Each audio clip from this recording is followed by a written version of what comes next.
Je m'appelle Babacar Diop, je suis le président de la Fédération des ONG du Sénégal, la FONGS Action Paysanne. Ok, d'accord. Alors, on a remarqué que les ONG sont très impliquées, en tout cas, dans la promotion de l'agriculture familiale. Alors, qu'est-ce qui explique cet engouement pour l'agriculture familiale?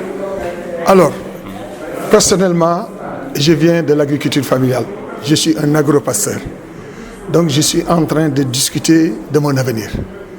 Et c'est cette raison qui m'a porté aujourd'hui à la présidence nationale de la FONGS Action Paysanne. Nous comptons sur l'agriculture familiale pour se nourrir et nourrir les Sénégalais. Nous travaillons avec plusieurs milliers d'agricultures familiales. Mais aujourd'hui, d'une manière très précise, nous sommes en train de suivre 1811 exploitations familiales au niveau de la France. Nous avons la possibilité de présenter des bilans familiaux autour de ces exploitations familiales. Et ce sont des exploitations diversifiées, avec un système d'organisation autochtone et endogène.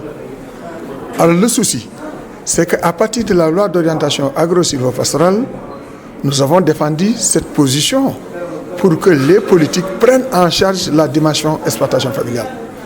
Nous ne sommes pas contre de l'agrobusiness, mais nous comptons sur les exploitations. Pourquoi? Parce que 90 jusqu'à 95 des paysans sénégalais sont autour de ces exploitations. Nous avons eu des échantillons très clairs ce matin. Même ceux qui présidaient la réunion viennent de ces exploitations. Alors donc nous pouvons dire que ces exploitations contribuent d'une manière positive à l'alimentation sénégalaise. Mais nous avons l'intention de les analyser, de les moderniser, de les transformer et aussi de faire de sorte que nos politiques soient autour de cette dynamique. Et là, à partir de ce moment, s'il y a de très bonnes politiques liées à l'investissement de ces exploitations, aux infrastructures, nous pouvons développer ce pays et nous pouvons alimenter ce pays. Alors, que comptez-vous faire en tant qu'organisation, disons, de producteurs, pour rendre véritablement durable l'agriculture familiale? Parce que, quoi qu'on dise, elle est actuellement confrontée à d'énormes problèmes qui minent sa durabilité. Alors, la première chose, c'est de partager nos expériences après analyse de nos résultats. Nous avons pu analyser nos exploitations. Et la première analyse tournait autour de 710 exploitations. Nous avons sorti une typologie qui nous donne 3 axes de réflexion.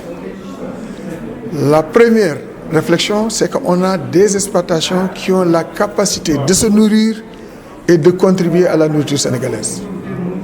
La deuxième typologie, c'est des exploitations qui ne sont pas mal, mais si elles sont renforcées, peuvent se nourrir et nourrir les Sénégalais. La troisième typologie, ce sont des exploitations qui sont faibles et qui doivent être boostées et modernisées. Alors, ces éléments sont là. Maintenant, si on est de très bons leaders, nous devons avoir la capacité de transformer la faiblesse de ces exploitations en résultats positifs. Donc les données sont là. Nous avons la possibilité de partager les bilans familiaux de ces exploitations. Et là, à partir de ce moment, on aura des dispositions très claires sous forme de perspectives. Alors ces perspectives, elles ne seront valables juste qu'elles soient capables d'influencer les politiques. Et l'influence de ces politiques, c'est sous forme d'argumentaire.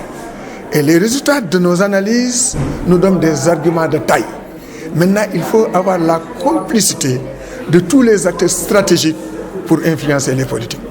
Et à partir de ce moment, si on a des argumentaires de taille, si on a de bonnes dispositions politiques, nous pouvons booster le système des exploitations familiales et ne pas compter à 100% sur l'agrobusiness.